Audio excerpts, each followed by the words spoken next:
Welcome back to Ganja's channel. Today's video is about a teenage female who was sexually assaulted by a predator.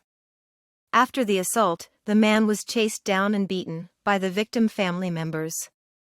Members of the family and neighbors nearby recorded the assault of the predator. Our information comes from Fox Detroit News. If you haven't already, subscribe and follow for more updates and true-life crime stories. Like, share and subscribe. Make sure to comment.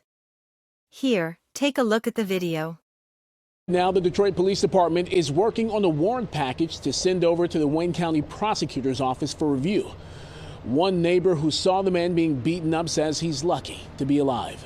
We got a child predator out here. Neighbors and onlookers recorded the bloody aftermath. A man is severely beaten after allegedly sexually assaulting a teenager. Protect your kids, man. Protect your kids. Absolutely tragic. It really is.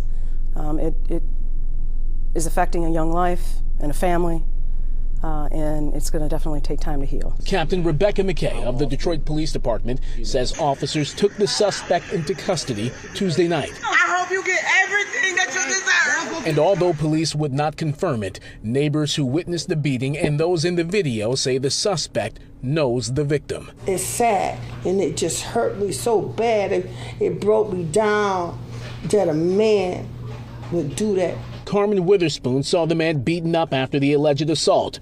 She heard the commotion outside of her home in northwest Detroit Tuesday night and opened her front door to see the child rape suspect practically naked, surrounded by the victim's furious relatives. They beat him over there real good. He was on the ground. He managed to get up, and he ran across the street, and he was on my property. He fell. He slipped and fell. And that's when they beat him some more. He was bloody. It was nothing but blood. It was puddle on the ground. From what I heard, they stomped his top lip off. His mouth appeared to be very bloody, and it was just like he'd been in an MMA fight, almost. Mark DeAndre, founder of 7 Mile Radio, provided Fox 2 with this video. The victim's relatives reportedly confronted the suspect after he allegedly raped the teen.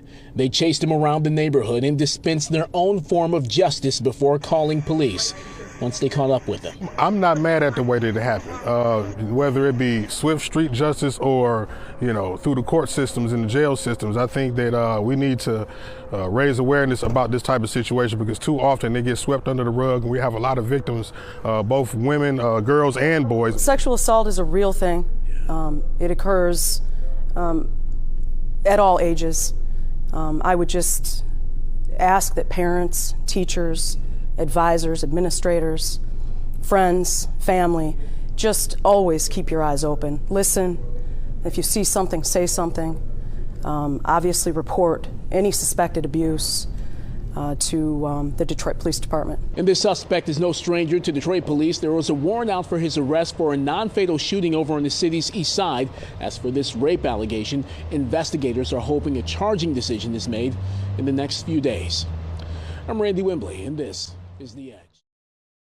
Fox 2's Dave Kinchin is live for us tonight. And Dave, there was a warrant for his arrest before this alleged assault happened.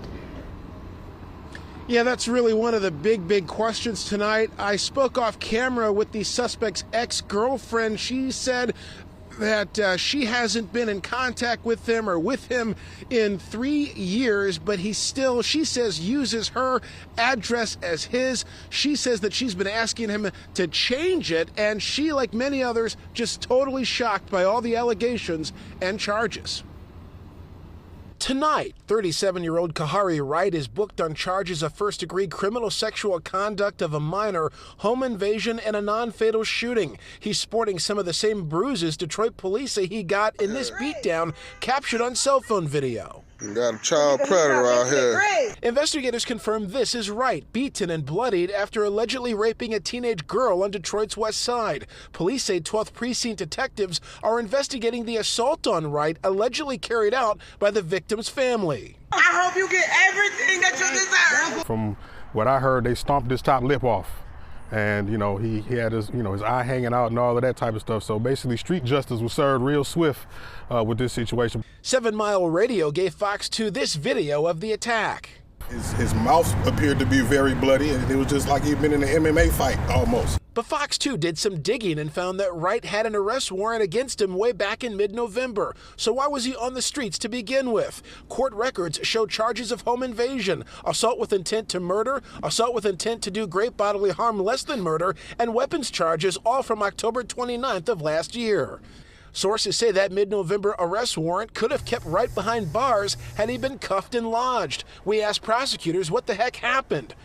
They told us, quote, "You would need to ask Detroit police why he wasn't picked up after the warrant was signed by WCPO, the Wayne County Prosecutor's Office." So we did ask Detroit police. A spokesperson says they are checking with the folks who handle patrols to see what went wrong and why Wright wasn't captured. Sexual assault is a real thing. Perhaps long before that horrific alleged child rape could ever take place. I would just ask that parents, teachers, advisors, administrators, friends, family, just always keep your eyes open. Listen. If you see something, say something.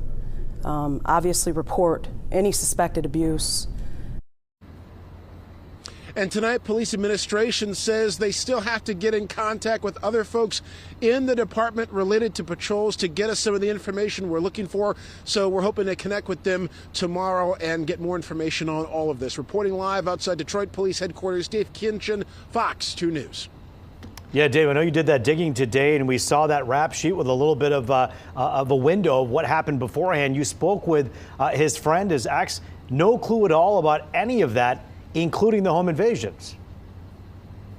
Well, she certainly had an idea about the rape charges, but we did talk more about some of the things with her, and she just shook her head, total shock about all of that. And again, she said that they haven't been together in 3 years, but she's been asking him to change the address and not use her address. And so with all of this coming down, certainly she seems to really want to be able to move on with her life for sure in every way possible. That was the vibe that we definitely got tonight. And for the victim's family, they don't want to move on until they find out exactly why it is taking this long to figure out why he wasn't behind bars, or perhaps they knew about this before. So we'll be waiting for that answer as time marches on. Dave Kinchin for us live. Thank you.